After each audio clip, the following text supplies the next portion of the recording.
The city of Vigara was a place where time had lingered. Stone houses with wooden windows, narrow sidewalks, and a central square with an ancient fountain that constantly whispered at its heart. In this city lived Eliza, a girl who browsed the world from behind the thick lenses of her glasses and conversed more with the characters in the novels she read than with real people in her inner world. She worked in the small, humble bookstore of her late father, where the smell of old paper and leather had become the perfume of her existence. Eliza had a habit of sitting by the fountain every morning before the bookstore opened, writing in a brown leather notebook. Sometimes it was a poem, sometimes a description of a cloud that looked like a dragon, and sometimes just a vague longing for something greater than this quiet life. One autumn day, when orange leaves fell from the sky like pieces of gold, a stranger entered the city.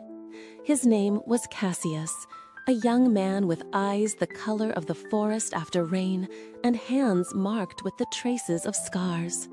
He was a composer who had fled in search of silence and peace to finish a great symphony that had been revolving in his mind for years. He rented a small cabin on the edge of the forest. Fate arranged their first meeting in that very bookstore. Cassius had come looking for a book on Greek mythology. Eliza, her eyes lighting up behind her glasses upon hearing his question, went without hesitation to a distant shelf and pulled out an old book with a leather cover. As she handed him the book, their fingers touched for a moment, and it was as if a spark of a lost melody had been played in the dusty air of the bookstore. Cassius began visiting the bookstore on various pretexts, sometimes for a book, sometimes to ask about the city's history, and sometimes just to see Eliza. They gradually began to talk. Their conversations were like scattered piano notes at first, but slowly evolved into a harmonious duet.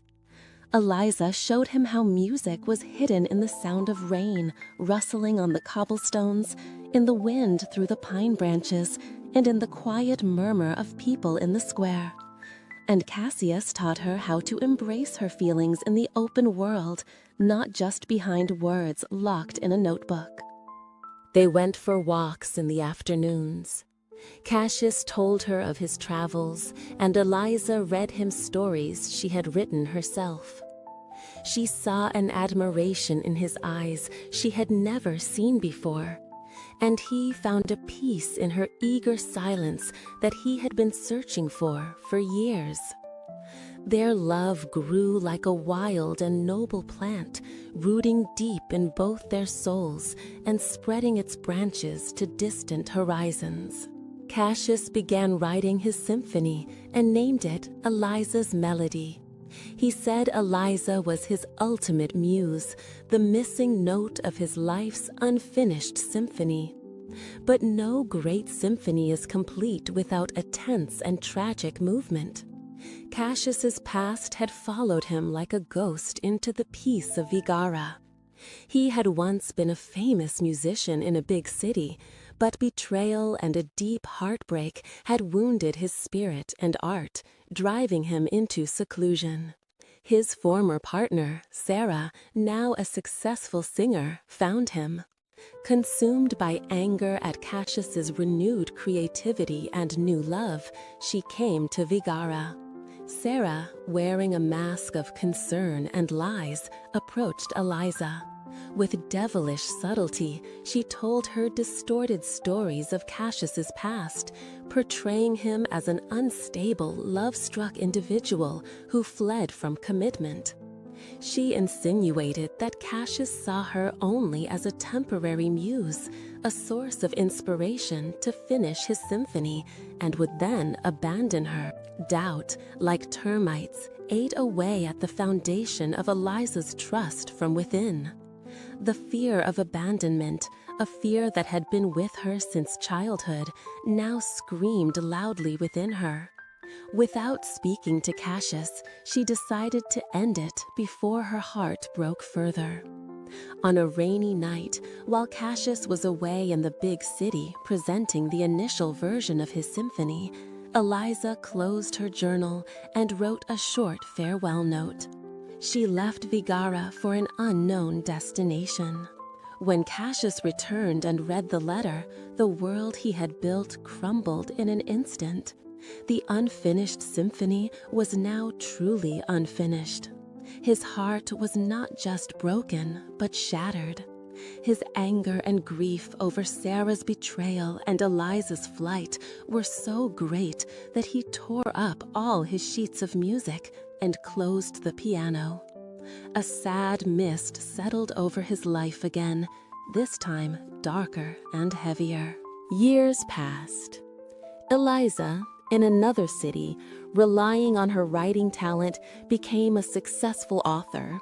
Her stories were full of lost love, an old city, and a tune heard in the wind.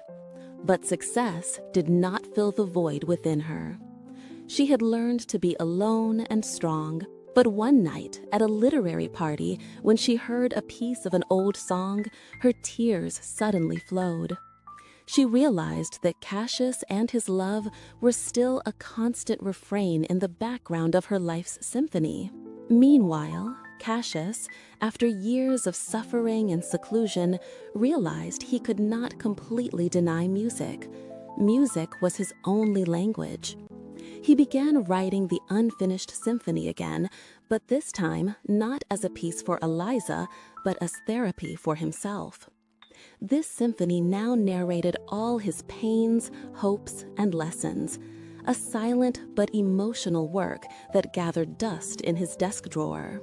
Fate, however, had its own plans. Eliza's new publisher arranged a special dialogue with a prominent composer to discuss the music of words for her new book's promotion. That composer was Cassius. The studio was modern and cold.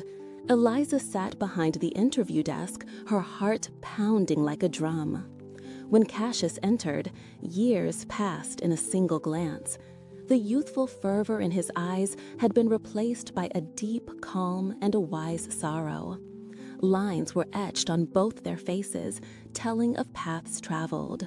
The interview began, hesitantly and cautiously at first, but gradually that old duet, now more mature and profound, began to play. They spoke of love, of pain, of the role of art in healing wounds. In the middle of the interview, Cassius fell silent and looked into Eliza's eyes and said, "For years, I thought my greatest work was an unfinished symphony. But today, I understood that my greatest work was the journey I took to heal myself. Sometimes, true love is not letting go, but growing, even in solitude." Eliza, with tearful eyes, replied, "And sometimes our biggest mistake is not believing we are worthy of love. We think a melody is fleeting when it might be the main theme of our life's symphony, even if it has been silent for a while." After the interview, they stood facing each other in an empty hallway. No one said, "I'm sorry." Those words were too light for the weight of the moment. Cassius simply said, "I finished the symphony, but I changed its name. It's now called Symphony of the Wind, because the wind, though not always seen, is always felt, and it always returns."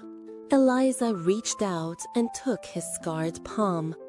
This time, the touch of their fingers was not a spark, but a complete connection, like a note that, after years of silence, is heard again, this time forever.